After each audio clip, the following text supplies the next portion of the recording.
Horribly packed. Look at this. What is with these people? And I sent them a message saying, please. Oh. This is two pans off of eBay. $17.50 plus $12 shipping. So we'll find out. Did I make a good deal or not?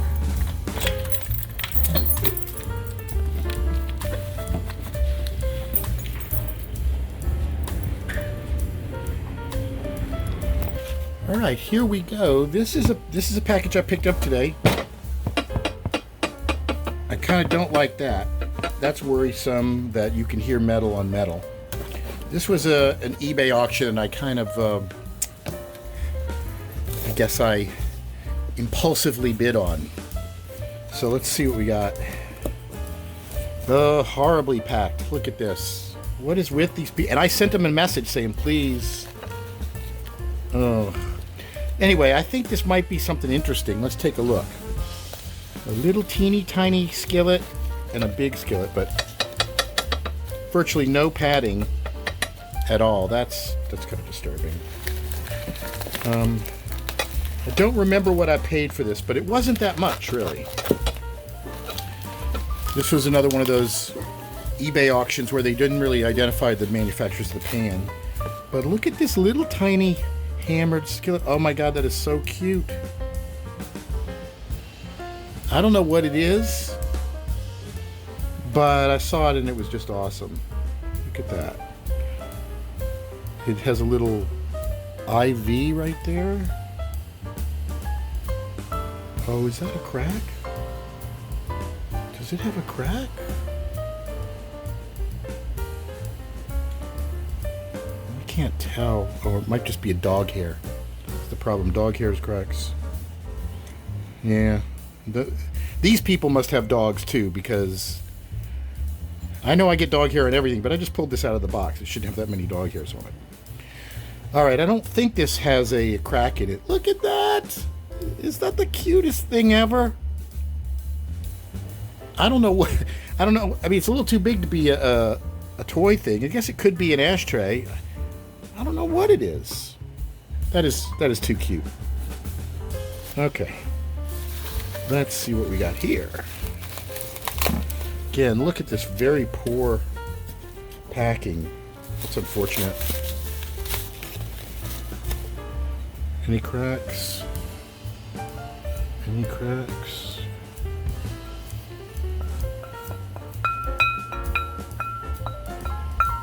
Got a nice ring to it. So this is a number 3. And it's a Griswold. I guess that's the small block logo.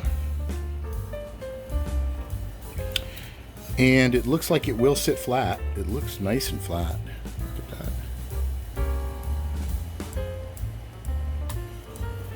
at that. I don't remember what I paid, but I didn't pay a whole lot for it. But I just had a feeling looking at the pictures that it was going to come out pretty nice. And this is going to be a fun one to restore, as well as this little baby. Look at that. What do you think it is? Isn't that cool? Whatever it is, it's really well made. This is not just put together. This is, you know, I don't have any of these hammered finishes, and this is a really nice one. This is certainly not what they call ugly hammered pan. It's really pretty. Oh, that's just really neat. So, looks like they survived the shipment despite being not well packed. Let's drop this in the E-tank and see what happens. Do I do the number 3 first, or the little baby? Let's do the number 3, shall we? So my trick to putting these in the E-tank is I use a stainless steel wire, and I rope it through the handle like this, so it can be across it like that. Lots of points of contact like that. Now let's take it to the E-tank. All right, here's my E-tank. This is my second generation E-tank, and I've got a third generation plan. I'm gonna add more stuff to this. But this is a fairly simple setup. I'm using just 4 of these pieces of rebar with some nice heavy gauge wire connecting them all. I've got a 55-gallon food drum, and I've got this. So I will stick this into the tank, and you can see that the water's pretty filthy. I have cleaned a ton of pans in this thing, and I have not emptied it at all. I'll connect the negative to my steel cable here. And then that's it. I'll just turn on the charger. Hopefully nobody got into a wreck right there. Reach down. I don't know if you can see the charger, but it's up underneath this barbecue pit right here. So I'll reach in and turn it on. We're doing 8 volts, about 3.1 amps. And so, in a short period of time, this will just be fizzing away. You could already see it starting to fizz. Look at that. Pretty darn quick.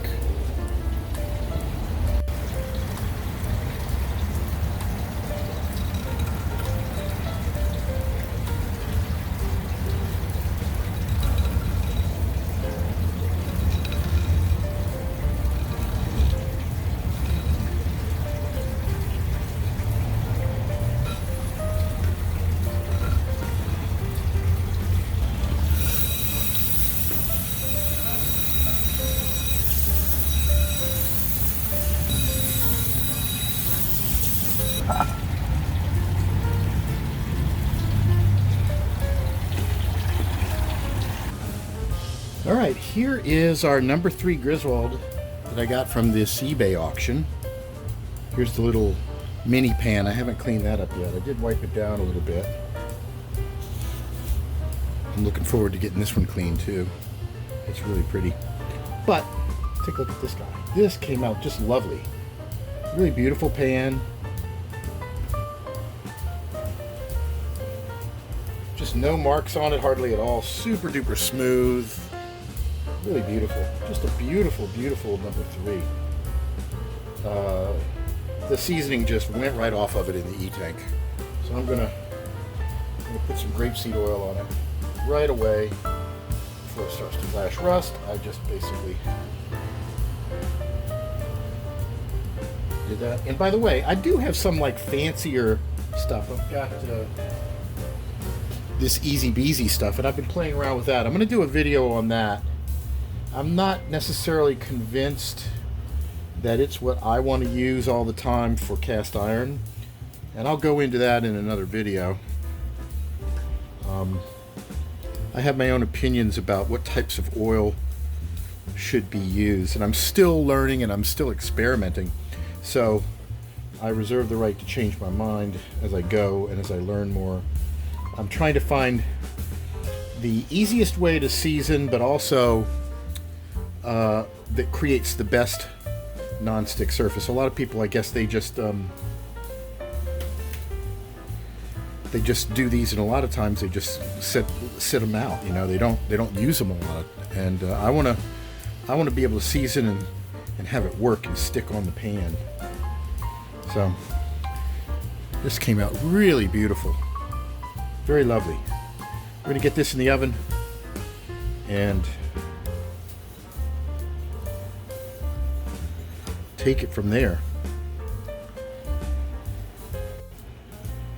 So here are the results of the eBay thing that I got. I've got this number 3 Griswold. It came out really nice. You can see this is not a crack. This is some kind of sand shifting casting flaw. But it came out really, really nice. And it sits flat. And then this little one, I don't know what it is. It's really cute. Is it an ashtray or is it a salesman's sample? The only thing it has is a little IV, Roman numeral 4 right there. But it's beautiful, this hammered finish. I guess it could be an ashtray, but it's really a nice little mini skillet. I can't see anybody really using it as a skillet, but it's a really neat piece. So that's pretty darn small. If this is a number 3. So this is going to get thrown into the oven to season. And there we go. All right, y'all. I did it. I went out and I bought a new pan. Yep, I decided I wanted to try one of these new boutique pans and did a little bit of research, looked at the prices, and this is what I decided on. There's a ton of different manufacturers out there, little boutique manufacturers. There's probably at least a dozen of them that are making now old style cast iron pans, you know, with the smooth surface. They range in price pretty high. They're all kind of similar to, I don't know, they're different. They're all different. So let's just take a look. Let's get into this. What made me go with Stargazer was it wasn't so outrageously expensive. Some of these pans are like $300 or more for a new pan, which I just think is kind of crazy. This was $100 and something, including shipping. Now that's quite a bit of money when you think of a Lodge cast iron pan would be $25, right? But this is supposed to be a much higher quality pan. Let's take a look, shall we? All right. Look at that. It comes in this nice packaging. You'll notice right away this is not a size 8. This is, I guess, the equivalent of a number 10. Stargazer basically makes 3 pans at this point in time. Standard 8, this number 10, and then a very large one that doesn't have a handle but has 2 kind of edges on it. So let's take this thing out. Take a look at it. I don't really know a whole lot. I've seen a few videos of some people that have gotten these. It seems like a couple of the online communities really rave about these pans. There's definitely ones that are fancier, that cost more, that have more features. But this one seemed to be the one that a lot of people liked, and it was reasonably priced. I was not going to pay $300 for a new pan. I'm not. And there's some of them out there that like that. So let's take a look at it. So first impressions. It's a very pretty pan. When I see brown seasoning like this, I feel like it's not completely seasoned. It's just lightly baked on, but it's not polymerized yet. I've heard stories that while this comes seasoned and ready to cook, that this seasoning that they put on tends to come off. I've heard that repeatedly from almost everybody that has reviewed it. It is really nice and smooth. Definitely nice. Can you see any finishing marks in it? I can't. It's almost like it's hand sanded, or maybe it uses some kind of random orbital sander. So, got a really nice size handle and a much longer handle here. It's supposed to be designed like this so that the pan's heat doesn't make the handle as hot. And there it is. And apparently every one of these pans has the date they were made stamped onto them. So this is 2022, August 15th. Very pretty. It's got this lip all the way around, which is supposed to be better than just a pour spout. So you can kind of pour from any angle. You don't have to necessarily just pour from one or the other. And I'm anxious I will definitely be giving this a try. My initial feeling is, do I have a number 10 that I can compare this to in terms of weight and heft? Let me see. So this is a number 12 Lodge. It's definitely smaller than the number 12. Not by much though. So I guess this would probably be the equivalent of a number 10 or a number 11. Yeah, this is a quite big 3-notch Lodge. A little reddish right there. But obviously this is going to be a lot heavier. I wanted to compare it with a pan of its same size traditional.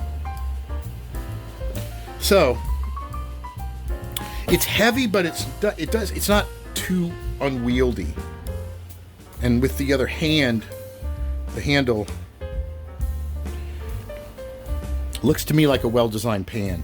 So I'm going to be trying some. I'll cook something in it, and we'll see how it comes out. All right, here's our first test with this new Stargazer pan. I am liking the fact that the handle is, you can feel the heat as you start to get further up here. It's definitely hot here, but it's not hot back here. Kind of nice. So I'm initially going to see, make sure it doesn't stick. It's probably a bit heavy to toss as a chef's pan.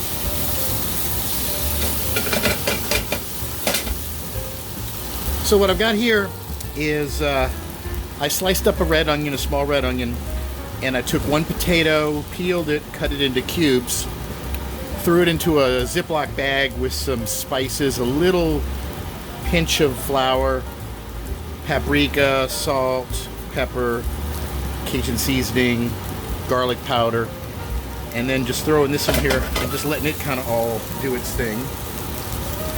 And then right here I have some leftover meatloaf. So once I get this stuff cooked a little bit more, I'll throw the meatloaf in, although I might do that anytime soon, because I kind of think everything probably will need to be cooked about the same degree.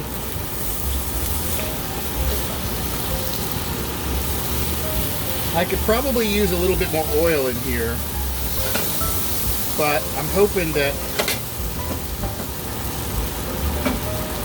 the potatoes won't suck up all the oil. Let's throw some of the meatloaf in.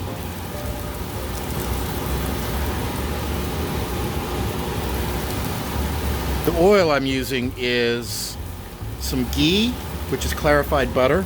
It's got a very high smoke point, as well as some, just a little bit of bacon grease.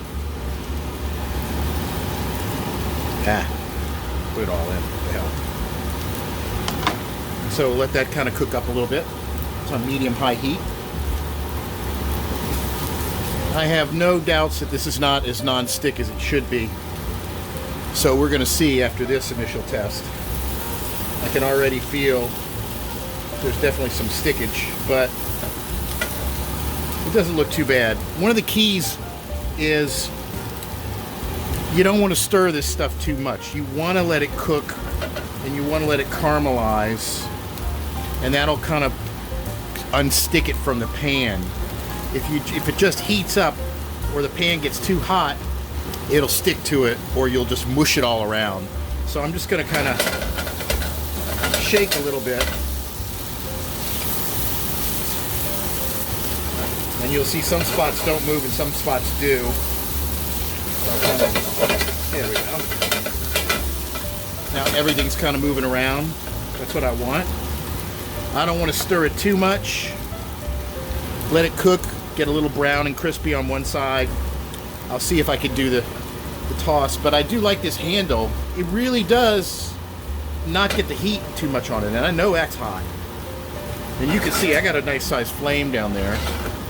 Here's one of my standard lids. Very close. Very close. So I could use that. So after a bit working on this, I do think, you see how it's kind of mainly just stuck in the middle there? It doesn't seem to heat up as even as I would like it to. Around the outer edges it didn't stick, but in the middle it did. And I didn't heat this up too much. Now I've got it turned up pretty high because I want the flames of the burner to hit these outer edges. But I expected it maybe to heat up a little more evenly, but it didn't. I haven't tried this same dish in a regular cast iron pan, so maybe it happens regardless, but we'll see. We'll see how this comes out. The proof is going to be in the cleanup really more than anything else. I had no, beliefs that it was going to come out perfect from the factory. I still don't think this seasoning is really solid on this thing. All right, I think we're ready to give this thing a try. Definitely got a little burn stuff on here, but I kind of like it that way. I wanted this thing to be pretty well cooked. So I'm just going to scoot it out and we're going to get a look at this thing.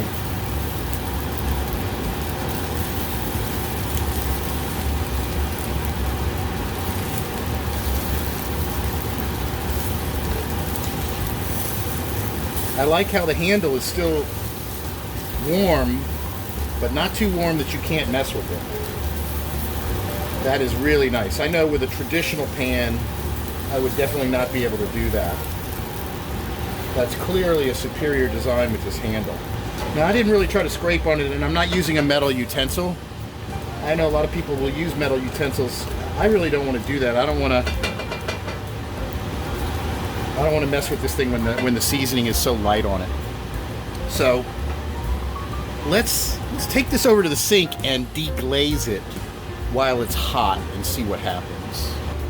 Okay, fully lifting this pan, it's definitely quite hot.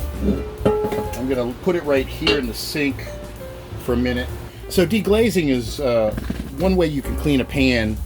Throwing wine or some kind of an alcohol-based thing in there. While it's hot, it will loosen the stuff up. I'm going to just put water in here. And I do have a cast iron cleaner here. So let's just see what happens. Probably going to be a big puff of steam. Now, I don't think that's such a shock that it's going to damage the pan. And if it could damage the pan, I would be really suspect that this would be a decent pan. We're not talking about some kind of a heavy-duty temperature gradient. A lot of people say, "Oh, cool your cast iron pans down." I mean, if it's super hot, I wouldn't put it in snow, you know. But this is going to be fairly warm water coming out of this thing, so it's still a little bit hot to touch. I don't see any of the seasoning that has come off.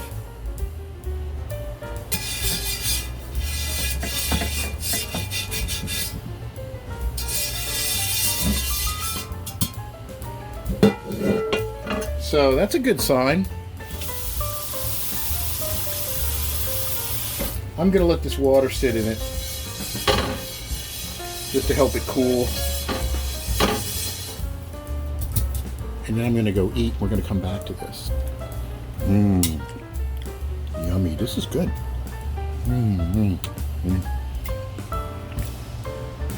Had a little bit of fennel in there. Potatoes are cooked perfectly.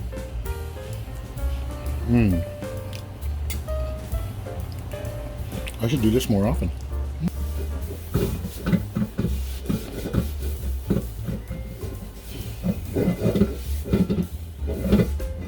What'd you think? Not too bad.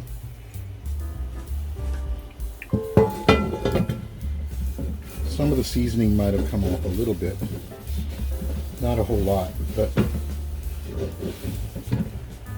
we're going to put some grapeseed oil on this thing and then slowly throw it in the oven, bring it up to temperature, maybe at about 350, and let it sit there for about an hour or so. Get that seasoning back in order. Alrighty.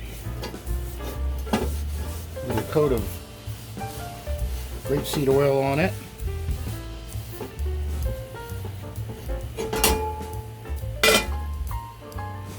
And wipe it down.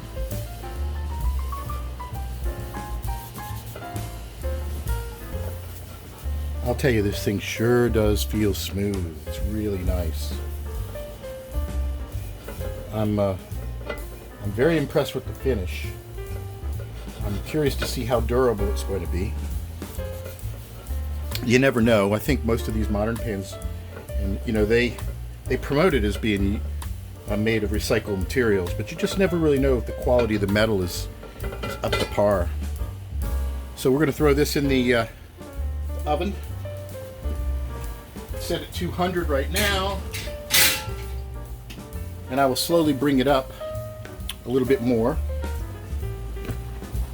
Here's our oven action right there, and it's in there along with a couple of other pans that I'm working on right now. And here we are at the end of the video, showing you the pans that were featured in this episode. Here's our number 3 all seasoned up came out really beautiful.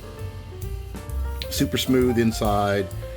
See, there's a little bit of a sand shift mark there, but really nice. Sits flat, a beautiful number 3 Griswold. I'm collecting some of these in different styles because I'm going to do a future episode where I'm going to show the evolution of the pans with, the different types of logos and what ages they represented. So that's one of the reasons why I'm kind of collecting these. I'm collecting them as an educational resource so I can show here's how things changed over time. And then we have our mystery little mini skillet with the IV, Roman numeral 4 on it, the hand hammered. I'm still doing research on this, but what I have found is I'm told that it's basically a lodge. And I don't know if it's a toy or it's part of some kind of little salesman sample, but supposedly there was several of these little ones like this made in certain sizes, and some of them are particularly valuable. I do not know where this fits into that. This has a IV, a Roman numeral 4 on it, so maybe this is the number 4 in this series, or I don't know. If you do know more about these, please leave a comment. We're all learning and sharing, and I participate in all kinds of different forums, and I'm always asking questions, but I don't know hardly anything. I'm still learning, and I think this whole field is pretty new as far as discovering information. So share with us what you have, and I will do the same. All right, and here's our Stargazer with a lot more wear and tear on it. And I just noticed on one of the forums today, somebody had got a brand new one of these fancy boutique pans, and they cooked something in it and half the seasoning fell off, and they're like, oh my god, what do I do? And a lot of people are like, put it in a lye bath, strip everything and re-season it. And as you can see, mine, you can see there's old seasoning and there's new seasoning. There's different layers of seasoning here. And my argument is, if you're going to hang this on the wall and it's going to be a decoration, yeah, strip it, season it, hang it up, don't use it. But if you're going to use a pan, don't get upset if it doesn't look perfect. These pans have layers, when they're really set up, they have layers and layers of polymerized oil in various states across it. And as you can see, I have more layers over here than I do here. Some of them is lighter, and that's just the nature of things, depending upon how you're moving stuff around and what's sticking and what's scraping. And sometimes stuff takes up part of the seasoning. This is like an evolutionary process. The more you use it, the more seasoning you get on it. It's all the oils in there that start to slowly cook and turn hard, and they stay. Sometimes they don't stay very well. It all depends upon how good the base coat is. So when I see something where I see darker and lighter, I know this lighter portion of seasoning wasn't on good enough. So it's like survival of the fittest as far as I'm concerned. I'll leave this stuff here because when I season the pan, the oil will fall into the lower parts naturally, right? And it'll eventually even out. And you just wipe it clean and keep going. This pan has got, there's spots because I added a little too much oil. But again, this is not something I'm prepping to resell. This is something that I'm going to use, and I really want to see how it stands up over time. I've got a couple of things about these Stargazer pans. So these come from the factory, super duper smooth. There's a lot of argument over whether it's too smooth, and that's a bad thing. And some people feel that this one is so nicely polished that it's actually hard to get the seasoning stuck on it. And I would not disagree with that. I've even heard of people going so far as to taking these pans and letting them rust a little bit, letting there be just a little bit of rust to roughen the surface up, after which they season it and things stick better. I actually believe that's probably a viable thing to do. I haven't resorted to that yet. I'm just trying this, let's see how many times we can just layer up seasonings and have it stick. But if I start seeing more and more of the seasoning continue to flake off, then I might consider doing the same thing, scuffing up the bottom or letting it just slightly rust so there's a little bit more of a texture for the oil to grab onto. I don't know, but there is a reason why obviously Lodge, one of the oldest makers still around, doesn't finish their pans anymore. Their pans tend to look like the sides here, and they're very rough. And there's definitely a lot to be said for that. It will make the seasoning stick, and it's harder to get the seasoning off. And that can be a good thing. So my pan is starting to show some love and some marks and this and that, and that's kind of the way it's supposed to be. I really like that this has a birth date on it. I think that's just so cool. I don't know if any other makers are doing that. I haven't had too many problems with the handle. I can see how some people would complain that it's oddly shaped and it's hard to get a hold of, but this is just a big pan, so it's pretty heavy. So all in all, I do like this, and I'm going to continue to use it, and I'll continue to share with you. And if I get any more boutique pans, I'll do the same thing with them. So that's it. Now, as far as seasoning, I did a video early on, before I even started this series, about how to season pans. And you ask 10 people and you'll get 15 different answers on what the best way to season is. And I'll be honest, I'm still experimenting. I have gone through different phases of how long to put these in the oven, what oil to use, and what temperature and all of that. And I'm still experimenting. I am slowly getting to formulate my own idea of what I think works best. And I will be sharing that with you soon. I will probably also be sharing with you testing some of these other skillet specific oil blends that they have. I'm also going to be doing a video where I compare the weights of the pans and show you how even pans from the same era and the same model, they vary dramatically. It's pretty interesting about how every pan is kind of different. So stay tuned. There's a lot of really good stuff coming out. And as always, I really thank you guys for watching and tuning in. Please be sure to subscribe. You can also catch me. I have a TikTok and an Instagram, and they'll be at wisdomstudios.com with the S. You'll see links to all of my social media there. And if you have any questions, you can find a way to contact me there. Until next time, thanks.